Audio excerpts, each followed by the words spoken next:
নমস্কার। অজানার সন্ধানে আবার চলে এলাম আরেকটি দর্শনীয় স্থান। এই দর্শনীয় স্থান আপনাদের পুরোটাই ঘুরে দেখাবো। ভিডিওটি স্কিপ না করে দেখতে থাকুন, অবশ্যই ভালো লাগবে। আর সাথে সাথে আমার এই চ্যানেলটি ডিলাইট ট্রাভেল ব্লগ যারা এখন সাবস্ক্রাইব করেননি, খুব তাড়াতাড়ি সাবস্ক্রাইব করে দিন, কারণ পরবর্তীকালে আরও সুন্দর সুন্দর দর্শনীয় স্থান খুব সহজেই পেয়ে যাবেন আমার এই চ্যানেলে। দেখতে থাকুন।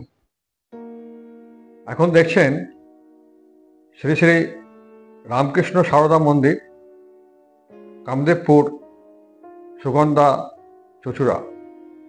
এটি নতুন তৈরি হয়েছে এই মন্দিরটি, এবং এই মন্দিরে আপনারা কিভাবে আসবেন, হাওড়া থেকে যে কোনো ট্রেন ধরে চলে আসুন চুঁচুড়া। চুঁচুড়া থেকে 1 নম্বর প্ল্যাটফর্ম দিয়ে বেরিয়েই টোটো অটো পেয়ে যাবেন। চলে আসুন সুগন্ধা মোড়, এই সামনেই দেখাচ্ছি। সুগন্ধা মোড় দিয়ে সোজা চলে আসুন, 10 থেকে 12 মিনিট হেঁটে এলেই আপনারা পেয়ে যাবেন। এই সামনেই বাঁদিকেই পড়বে শ্রী রামকৃষ্ণ মন্দিরের বোর্ড। আর এই সামনেই দেখছি রাস্তাটা উল্টো দিকে যাচ্ছে, এটি হাওড়া এবং চন্দননগরের দিকে।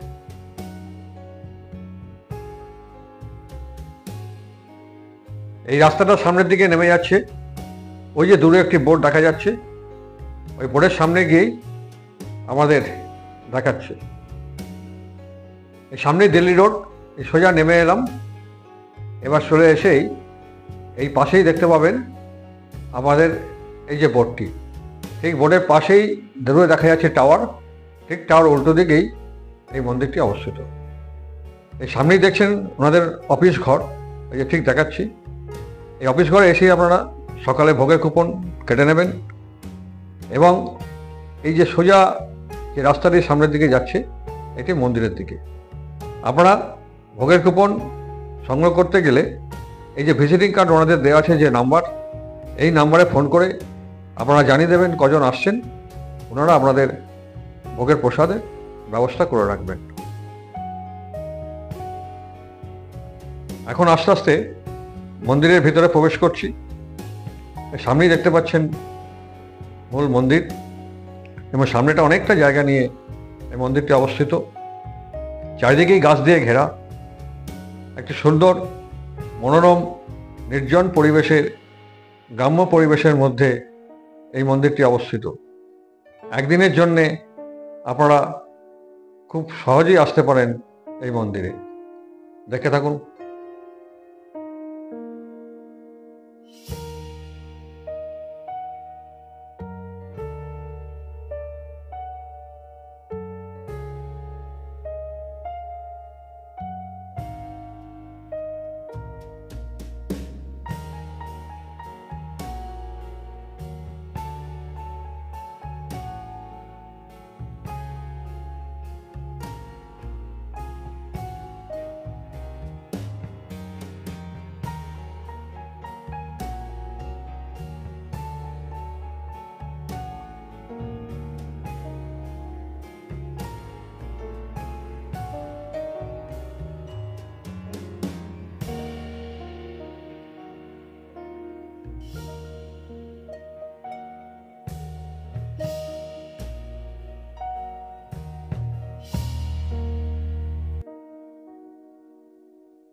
এই মন্দিরের সামনেই খুব সুন্দর একটি বাগান, নানা রকম ফুল গাছ এবং ফলের গাছ দিয়ে ঘেরা, এবং সামনে একটি বসার জায়গা আছে।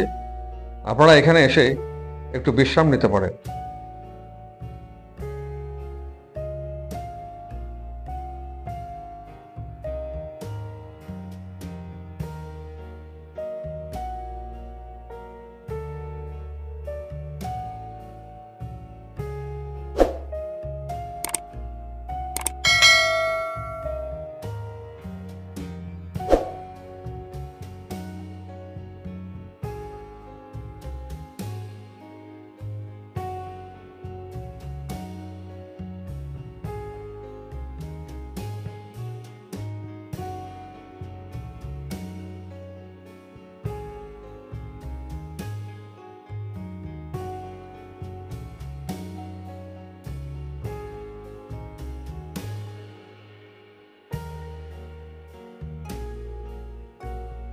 এই সামনেই দেখতে পাচ্ছেন ডাইনিং রুম।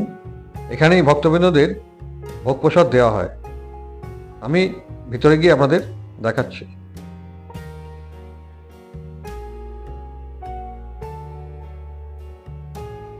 এই যে এখানে চেয়ার টেবিল করা আছে, এখানেই ভক্তবৃন্দদের ভোগ প্রসাদ বিতরণ করা হয়।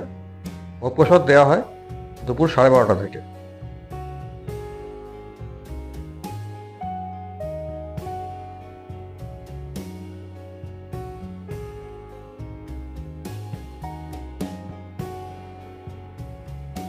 এই মন্দিরে ঢোকার ঠিক পাশেই রয়েছে ছোট্ট একটি বাগান। খুব সুন্দর ছোট ছোট টবে মুসম্বি লেবু ধরে আছে, দেখতে পাওয়া যাচ্ছে। খুব সুন্দর সাজানো গোছানো পরিষ্কার পরিচ্ছন্নতার মধ্যে এই মন্দিরটি অবস্থিত।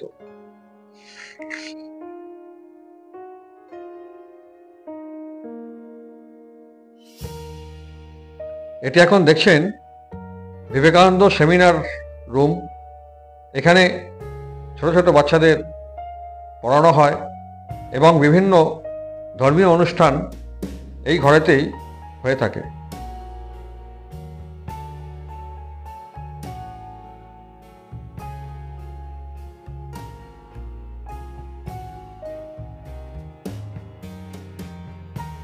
এখন এনাদের এই অফিসে আমরা ঠাকুরের এবং মায়ের বিভিন্ন বই আপনারা পেয়ে যাবেন এবং এখানে ঠাকুরের এবং মায়ের বিভিন্ন ছবি আপনারা সংগ্রহ করতে পারবেন।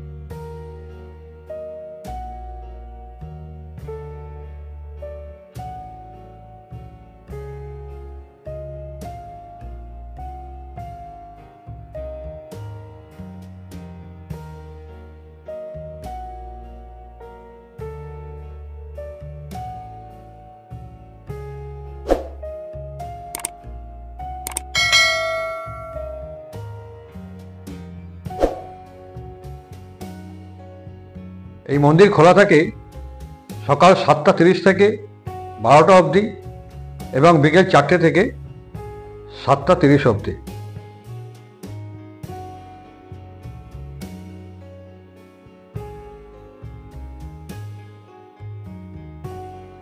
এই সামনে দেখতে পাচ্ছেন হাত ধোয়ার ব্যবস্থা আছে, জল আছে এবং পাশেই আছে বাথরুম, জেন্টস এবং লেডিস দুটোই।